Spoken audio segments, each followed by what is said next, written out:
Hi again, this is a very quick autofocus demonstration.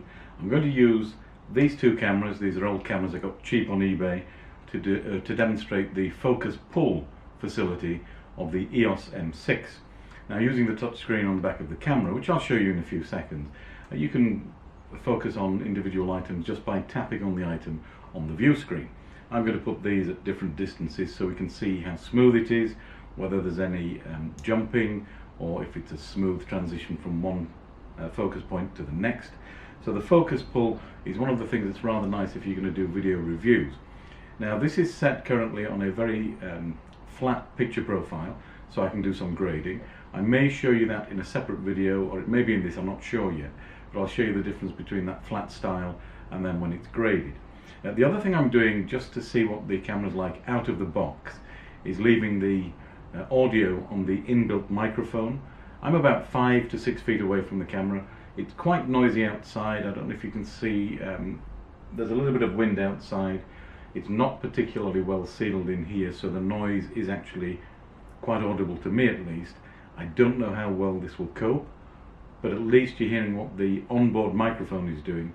Probably for normal videos I would use a separate recording system, but this is a good example of how it will sound. So let's actually get these lined up and then do the focus pull. Before we do, what I wanted to show you is this tri-reflector that I use.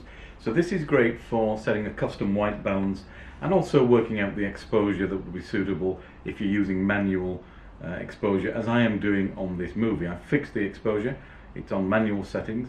In my particular case, ISO 400, shutter speed is 1/50th because I'm shooting at 25p, and the f-stop is f8.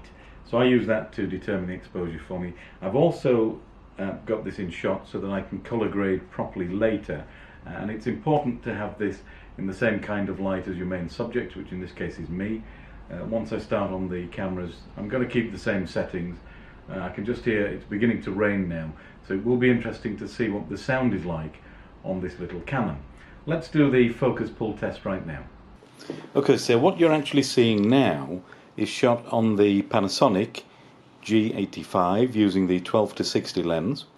I've locked the focus. You're hearing the onboard microphone from this. I'm actually standing behind the camera, but what I'm going to do, you can see the setup I've got here. I've got the two cameras, so we've got the Minolta over here and then the Pentax over here, and they're reasonable far apart, as you can see, enough to be out of focus. So what I'm going to do, and I'm going to start recording now,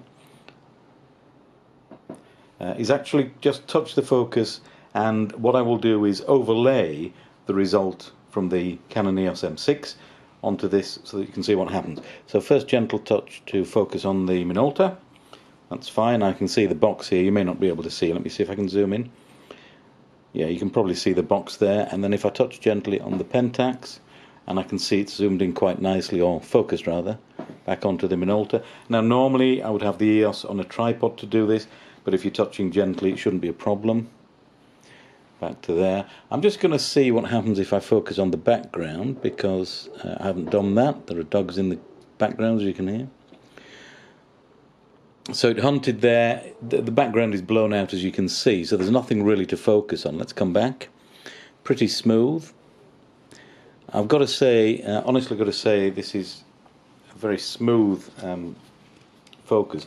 I'm actually just putting a reflector here to see if I can get some more light and see what happens. So you can see there I'm blowing out the Minolta, which is fine. I'll just put this over for the Pentax, which is slightly darker. So I've actually had to change the aperture setting on the Canon so that the Pentax at the back would be out of focus. Otherwise at f8 they were both pretty much in focus. Now I'm not seeing any hunting at all. That looks pretty good to me. Yeah, I mean, it's just super smooth and very fast. I haven't found any way to change the speed of the focusing. I think it's fixed, so when you do a focus pull you're going to get what you get, but that is pretty smooth. So if you think about doing a product review, and if we were comparing something, so in fact let me pause for a second and show you what I mean. So now what I've done, is actually put in a small tabletop tripod that I have. So I'm focused on the Minolta, as you can see. I'm still recording. So if I were doing a product review, one of the things I've found out about this particular tabletop tripod, which is a Cambo Photo, it's a cheap copy of one of the more expensive ones. Let's just have a look at that. It's pretty sturdy. So all I did was touch while I was talking. Now the Pentax, as you can see, the MV, is a very small camera, and this would pair nicely with that particular tripod. For the Minolta, this particular model is the SRT100X. I think that's a little bit heavy for such a small tripod, but as you can see, pretty thick, solid legs on this, good weight to it. So as a small travel tabletop tripod, I think it's pretty good. So that would be an example of a product review, perhaps, where we're focusing from one item to the next. So the other thing we might do is do a close-up and focus on individual items. So I'm going to keep doing that on the Canon now. So let me switch back to the Canon full screen. We're back shooting on the Canon. The audio is from the Canon onboard mic. I'm behind it, so that will change how it sounds. I'm much closer than I was before. So audio levels may be up and down. I'll probably tweak that in post-processing. But anyway, if I was showing an individual item, the pull focus might be quite useful here. I'm focused on the left-hand edge where we have the film rewind release button, which if you've used a film camera you know what I'm looking at right now, and I'll put an overlay on it for you. But if I wanted to talk about the battery on and off switch, or rather the battery check on and off switch, which is over on the right hand side, all I'm doing is tapping on the screen and it's now focused on that area. The left hand side has gone slightly out of focus. If we come back to the left hand side again, I could talk about the metal hinge, which has now come into focus. And of course, if I wanted to go onto the tripod, I'd just touch there, and I've got that in focus as well.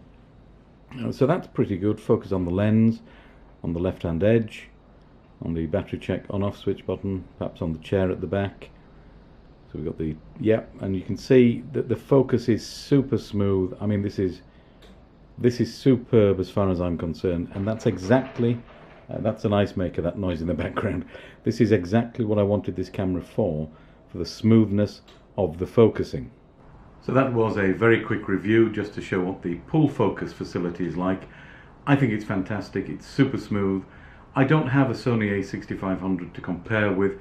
That's a pretty good focuser by all accounts. The people on YouTube who've reviewed it say it's fantastic, very smooth and so on. But for me, I'm happy with the dual pixel technology in the Canon EOS M6. You've seen what I've done with these. That's the kind of thing I'm likely to be doing in future with any gadget reviews that I do, focusing on the product and the smoothness and simplicity of that. Even just putting the camera on the table and tapping the back of the screen real gentle, it means it was a smooth transition, as you've been able to see. So very good. Shame there's no 4K, as I said before. Who knows, maybe the M7 will have one. Fingers crossed, we'll see. So let me know if you like the video, if you have any questions. There will be more to come about the M6. I'll show you the color grading profile that I was talking about perhaps in the next video, and I hope to see you on that next one. See you soon. Thanks for watching. Don't forget to thumbs up, like, subscribe, and perhaps share if you would on social media. See you later. Bye now.